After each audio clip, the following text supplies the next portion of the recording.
Hello everyone, welcome to my channel. जो भी aspirant CRPF typing की तैयारी कर रहे हैं उनका 4 दिसंबर से 16 दिसंबर तक टाइपिंग की डेट आ चुकी है और बहुत ही जल्द इसके एडमिट कार्ड भी आने वाले हैं।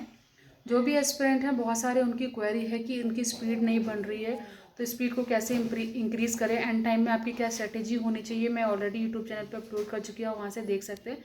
बाकी जो भी एस्पिरेंट सीआरपीएफ टाइपिंग की तैयारी कर रहे हैं, मैं उनको यही बोलूँगी कि अभी आप रिलैक्स माइंड रहिए, ज़्यादा पैनिक मत होइए। और जब आप वहाँ पे जाओगे तो अपने सारे डॉक्यूमेंट्स लेकर जाना, क्योंकि skill test, PST, document verification सब एक साथ ही होगा। डीएमई डिटेल्ड मेडिकल भी होगा। मेडिकल की एक पर्टिकुलर वीडियो मैं आपको प्रोवाइड करूँगी जिसमें बताऊँगी कि कान, नाक, जो भी तीत होते हैं, मतलब क्या क्या आपको फिजिकल में वहाँ पे देख चेक होगा और क्या क्या आपको मेडिकल में वहाँ पर चेक कराना होगा। फिजिकल में फ़िलहाल वहाँ पर कुछ भी नहीं होगा, आपकी रनिंग रेसिंग कुछ नहीं होगी, ना लॉन्ग जंप ना हाई जंप। वहाँ पे आपका सिर्फ हाइट वेट मेज़र किया जाएगा और हाइट के अकॉर्डिंग, एज वाइज अकॉर्डिंग क्या आपका वेट होना चाहिए। मैं ऑलरेडी यूट्यूब चैनल पे शॉर्ट्स अपलोड कर चुकी थी, आप वो देख सकते हो, मैं उसका लिंक डिस्क्रिप्शन बॉक्स में दे दूँगी। बाकी आप फिजिकली फिट होने चाहिए और ओवर वेट नहीं होना चाहिए किसी का, क्योंकि जो वेट वहाँ पर हाइट के अकॉर्डिंग मांगा गया आपका वही होना चाहिए। आपको अपने डॉक्यूमेंट सारे रेडी रखने हैं। आपको स्पेशली बहुत सारे लोगों का ये डाउट आ रहा है कि आपका जो कास्ट सर्टिफिकेट है वो क्या होना चाहिए, स्पेशली जिन्होंने ओबीसी, ईडब्ल्यूएस, एससी, एसटी में अप्लाई किया है, तो आपको क्या फॉर्मेट में वहाँ पर ले जाना है, ये मैं ऑलरेडी यूट्यूब चैनल पे अपलोड कर चुकी हूँ।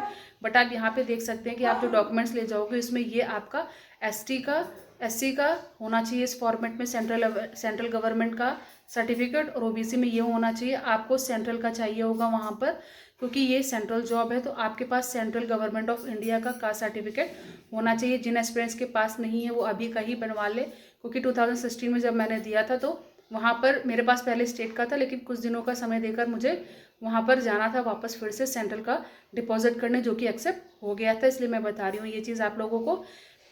वहाँ का फॉर्मेट जो था 2016 में जो मुझे मिला था, वहाँ पे एक सर थे जिन्होंने मुझे प्रिंट दे दिया था किस तरीके का सेंट्रल होना चाहिए, तो मैं वहीं पे जाके अपलोड करके आई थी। तो जो भी एस्पिरेंट्स है वो परेशान ना हो, और उन्हें ध्यान रखना है कि उनकी टाइपिंग की स्पीड और एक्यूरेसी कैसी होनी चाहिए।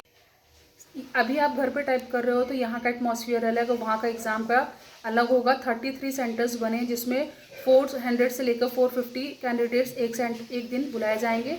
तो आप लोगों का कहाँ सेंटर आएगा ये आपके एडमिट कार्ड में मेंशन होगा, लेकिन जो भी एस्पिरेंट्स है वो भी लास्ट डेज में अपने टाइपिंग पे फोकस करे और एक साथ ज़्यादा से ज़्यादा टाइपिंग मत करिएगा, क्योंकि इससे हाथ दर्द होने लगेगा। और पेपर पे मैटर देखकर आप टाइप करना, क्योंकि वहाँ पर आपको पेपर से देखकर टाइप करने को मिलेगा और आप नॉर्मल कीबोर्ड पर ही टाइप करना। आपको कीज़ लर्न होनी चाहिए, एंड टाइम में आप कीज़ ज़्यादा से ज़्यादा रिवाइज कर लो। और वहाँ पर जो आपको मैटर मिलेगा वो या तो एक पैरा पे पूरा मिलेगा या 2 पैरा 3 पैरा हो सकते हैं एक पेज पे, इस तरीके से आपको वहाँ पर फॉर्मेट मिलेगा। बाकी आप एक चीज़ ध्यान रखना कि आपके वहाँ पर जो फॉन्ट होगा हिंदी का वो मंगल फॉन्ट होगा, और इंग्लिश का एज यूजुअल कुछ भी मेंशन नहीं होता है, क्योंकि वो नॉर्मल होता है इंग्लिश का जो फॉन्ट आता है। बाकी आप लोगों को एक्यूरेसी पे ध्यान रखना है। बहुत सारे लोगों का डाउट आ रहा है कि क्या हमारा अगर एक वर्ड गलत हो गया तो हम उसको पूरा टाइप करें। बिल्कुल नहीं। फॉर एग्जाम्पल, अगर कोई बच्चा वहाँ पे अमित लिख रहा है, AMIT अमित की स्पेलिंग है, अगर आपने एक की जगह M लिखा या डबल M हो गया तो आप उसको वहीं पे छोड़ दो, क्योंकि अगर आप उसको पूरा लिखोगे तो भी वो एक एरर काउंट होगा।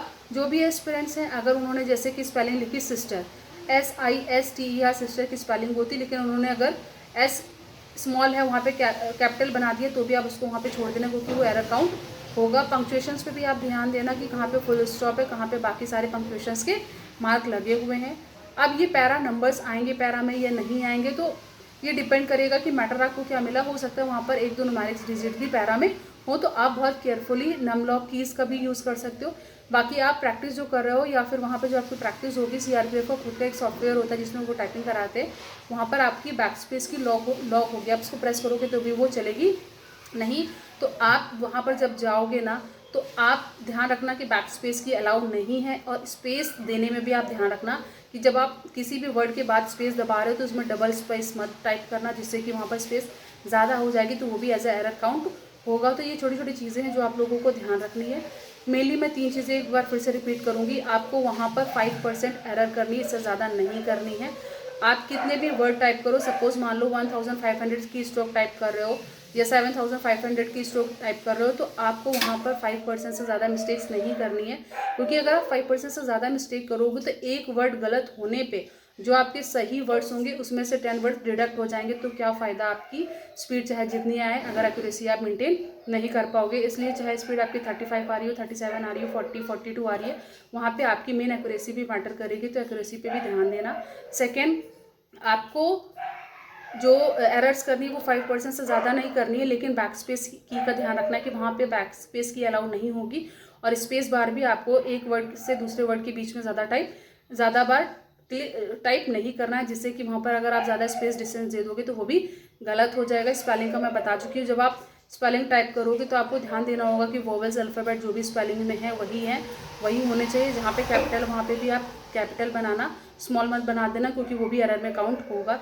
आई होप ये सारे डाउट्स तो मैंने क्लियर कर दिए। अब बात करते हैं कि जब वहाँ पर आप जाओगे तो वहाँ का माहौल बहुत अलग होगा, वहाँ आपको बहुत सारे बच्चे देखने को मिलेंगे, बट आपको उस चीज़ से डरना नहीं है, घबराना नहीं है। पैनिक हो जाते हैं हम लोग, हर सिचुएशंस को हैंडल करना आना चाहिए हम लोगों को, क्योंकि वहाँ पर बहुत सारे एस्पिरेंट्स आएंगे। अप्रॉक्सीमेटली 65,000 एस्पिरेंट्स पास किए गए हैं, जिसमें से कुछ ही पोस्ट निकली हैं 1300 अप्रॉक्सीमेटली।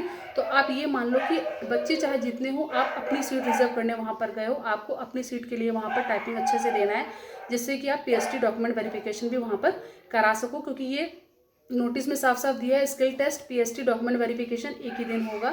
जैसे कि आज मान लो स्किल टेस्ट हो गया, तो हो सकता है कि वो लोग एक दिन बाद कल पीएसटी और डॉक्यूमेंट वेरिफिकेशन ले ले। लेकिन जब मेरा पीएसटी हुआ था तो वो पहले हुआ था, फिर उसके बाद रिटन टेस्ट हुआ था, लेकिन इस बार चेंज था, पहले सीबीटी, फिर स्किल टेस्ट, पीएसटी और डॉक्यूमेंट वेरिफिकेशन।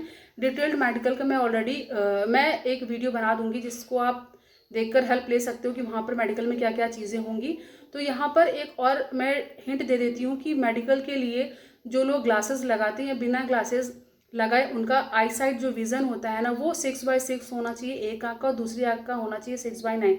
अगर आप चश्मा लगाते हो तो चश्मा उतारने के बाद आपकी ये साइट है तो आप फिजिकली फिट माने जाओगे। तो ये आँख के लिए बताया, बाकी आपकी फ्लैट फुट और नॉकनी नहीं होनी चाहिए। ऐसे करके मैं फुल डिटेल मेडिकल का एक वीडियो प्रोवाइड करूंगी आपको। बाकी फिजिकल के लिए आप परेशान मत हो, वहाँ पे फिजिकल के टाइम आपके डॉक्यूमेंट्स देखे जाएंगे, देखे जाएंगे। उसके बाद आपको हाइट वेट मेजर करने के लिए बुलाया जाएगा, और कुछ भी नहीं होगा फिजिकल में। फिर उसके बाद जो स्किल टेस्ट क्वालिफाई कर ले जाएंगे, उसके बाद उनका पीएसटी होगा, और फिर डॉक्यूमेंट वेरिफिकेशन के लिए बुलाया जाएगा। तो आपको 10th की मार्कशीट, 12th की मार्कशीट, आधार कार्ड, फोटो, अपना कास्ट सर्टिफिकेट लेकर जाना है। अगर डोमिशन नहीं लेके जाते हो फाइन, बट है तो आप कैरी करके लेके जाना। बाकी आप लोग अपने डॉक्यूमेंट्स अपडेट रखना, 12th का पासिंग सर्टिफिकेट रख लेना। अगर आपने कोई और क्वालिफिकेशन कर रखी है तो आप लेके जा सकते हो, बट ये जो जॉब है यहाँ पे आपका सिर्फ 12th का सर्टिफिकेट और 12th का मार्कशीट कंपलसरी है। बाकी आप सारे डॉक्यूमेंट्स अपने लेकर जाना। जो भी एस्पिरेंट्स हैं उनकी क्या क्वेरी है, ये सारी चीज़ें आप मुझसे पूछ सकते हो। अब मैं बात करती हूँ कि जब आप वहाँ पर जाओगे तो आपको टाइपिंग कैसे स्टार्ट करनी है। सबसे पहले आप कोशिश करना, जब आपको मैटर मिले तो आप मैटर को थॉरली 3-4 जो लाइन्स स्टार्टिंग की होंगी उनको एक बार रीड कर लेना, देख लेना कौन कौन से वर्ड्स हैं, कैसे स्टार्ट हुआ है, और 3-4 लाइनें जो स्टार्टिंग की वो क्या हैं। तो जब आप अपने कीबोर्ड में टाइप करना स्टार्ट करोगे ना, तो सबसे पहले स्टार्टिंग की 3-4 लाइनें आप बिल्कुल सही से टाइप करने की कोशिश करना। भागना मत, स्टार्टिंग से ही अपनी स्पीड पे मत भागना कि आप बहुत तेज़ तेज़ टाइप करने लगे हो, क्योंकि कहीं ना कहीं वो चीज़ बाद में अफेक्ट कर देगी। अगर आपने स्टार्टिंग में मिस्टेक्स कर दी तो आप अपना कॉन्फिडेंस लूज़ कर दोगे। तो यही चीज़ आपको नहीं करनी। आप 3-4 लाइन्स क्या करना, पहले रीड करना, इतना टाइम मिल जाएगा आपको, ठीक है। 3-4 लाइन्स आप रीड करना, उसके बाद आप तुरंत जब टाइप करना स्टार्ट करोगे तो स्पीड बहुत भगाना नहीं एकदम से। आप 3-4 लाइनें जो टाइप करोगे कोशिश करना कि वो सही से टाइप करो, जिससे कि आपको कॉन्फिडेंस गेन हो जाएगा कि हाँ यहाँ पर मेरी कोई मिस्टेक्स नहीं है। तो फिर आपका जब कॉन्फिडेंस अपने आप में आ जाएगा तो आप बाकी एरर्स भी कम करोगे। तो जो भी एस्पिरेंट्स है वो टाइपिंग बहुत ध्यान से करना। अभी आप प्रैक्टिस करो, अभी आप टाइपिंग की स्पीड कैसे बढ़ा सकते हो, कैसे एक्यूरेसी मेंटेन कर सकते हो, उसका वीडियो मैं ऑलरेडी यूट्यूब चैनल पे बना चुकी हूँ, तो उसका लिंक मैं डिस्क्रिप्शन में दे दूँगी। बाकी 2016 में मेरा कैसा एक्सपीरियंस था, बाकी बहुत सारी चीज़ें MS वर्ड पे आप स्पीड कैसे कैलकुलेट कर सकते हो, कीबोर्ड कैसा मिलेगा, फॉन्ट क्या होगा, बैक स्पेस की बहुत सारी डिटेल्स CRPF SCM से रिलेटेड मैंने ऑलरेडी यूट्यूब चैनल पर अपलोड कर रखी है, तो आप वहाँ से देख सकते हैं। मैं उनका लिंक डिस्क्रिप्शन बॉक्स में दे दूँगी। अगर आपकी कोई क्वेरी तो आप कमेंट करके पूछ सकते हैं। Please like share and subscribe my channel. जो इस वीडियो को पहली बार देख रहे हैं चैनल को सब्सक्राइब कर लीजिए। यहाँ पर CRPF और बाकी दिल्ली पुलिस और भी गवर्नमेंट जॉब से रिलेटेड आपको अपडेट्स मिलती रहती है। तो please like share and subscribe my channel. Thank you for watching.